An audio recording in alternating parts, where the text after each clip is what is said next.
Oui, je ne reprendrai pas, mais je confirme absolument les propos de Madame Doulin sur la gestion des déchets. Je l'ai répété de très nombreuses fois dans ce Conseil que les déchets ne se géraient pas à l'échelle de la métropole. Vous devez vous en souvenir. J'affirmais qu'ils se géraient à l'échelle d'1 million d'habitants, c'est-à-dire avec nos voisins de Lunel et de Sète. C'était ça, la gestion intelligente, économique et écologique de nos déchets. Quand vous lisez le Stradet qui est dans cette délibération, il est écrit en toutes lettres que les besoins en incinération ne s'envisagent au regard de la région et non pas de chaque ECPI, et que notre capacité d'incinération est suffisante. Exactement ce que j'affirme depuis le début du mandat. Nous n'avons pas besoin de plus d'incinération dans la région. Il ne fallait pas créer cet incinérateur CSR, il fallait mutualiser, et c'est le Stradet qui le dit. C'est terrible, mesdames et messieurs. N'avez-vous pas l'impression d'avoir été dupés? Il a fallu que Mickaël Delafosse ait son incinérateur. La mutualisation dont j'ai parlé tout au long de mon mandat apparaît comme un paradigme incontournable du Stradet.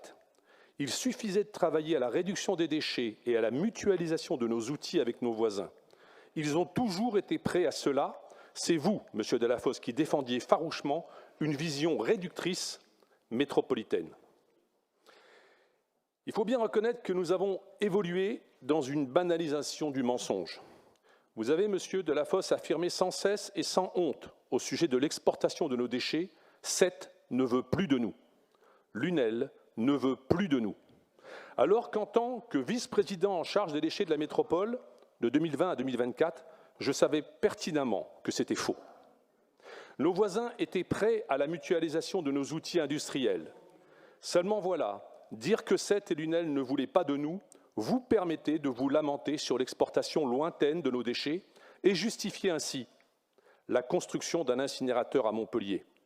Une fois le vote validé par le Conseil, il sort aujourd'hui de votre chapeau, comme par magie, un accord d'incinération de 40 000 tonnes de déchets avec Sète en toute proximité et en preuve de mutualisation, puisque nous prendrons leurs biodéchets.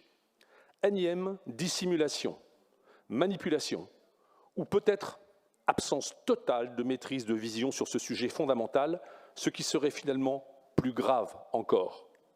Alors il faudra agir dès le lendemain des municipales, réduire nos déchets à l'horizon 2030 et empêcher l'absurdité de l'incinérateur à Montpellier.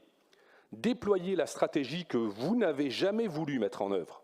Elle fut pourtant adoptée à l'unanimité lors de ma proposition par ce Conseil en mars 2022 et portait toutes les promesses d'un avenir désirable pour Montpellier.